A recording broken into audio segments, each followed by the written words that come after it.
So the monsoon is clearly important from a thematic standpoint as well as directly from an equity market perspective. Monsoon season is very important to the Indian economy because agriculture is about 15% of GDP, but more importantly, about 65% of India's population is rural and is either directly or indirectly dependent upon agriculture. And 50% also of the land is unirrigated, so it relies upon Mother Nature as opposed to any other constructed man-made facilitators for agriculture.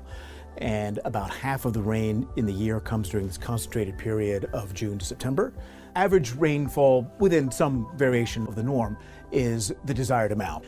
In 2015 and 16, we had some very poor years, and so this year we're looking for growing about 3.5%, which would result in about a 0.5% contribution to overall growth this year. So recognizing that if agriculture is contributing the 0.5% of GDP, it's actually much more important than that to about 280 million, close to 300 million farmers, and then all their sort of the direct chain that emanates from that in the rural economy.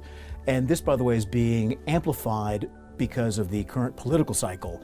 So we have general elections coming up next year in 2019, and there is likely to be an incremental bias towards spending more on the rural economy, on proper infrastructure spending or other necessary investments. But when you combine those two, a good monsoon with the investment that's coming because of the political cycle, it suggests that there's a very good recovery story for the likes of not only consumer staples, but consumer durables, two-wheelers, etc.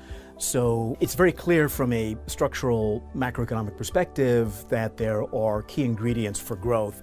But of course, life is never quite as simple as that, and Mother Nature can intrude upon this. And India is probably one of the foremost examples where the capriciousness of the weather cycle can detract from the structural growth potential that we're seeing. And so we need to be, I think, humble and respectful of what nature can do in terms of either amplifying or derailing the underlying structural growth prospects that one can expect.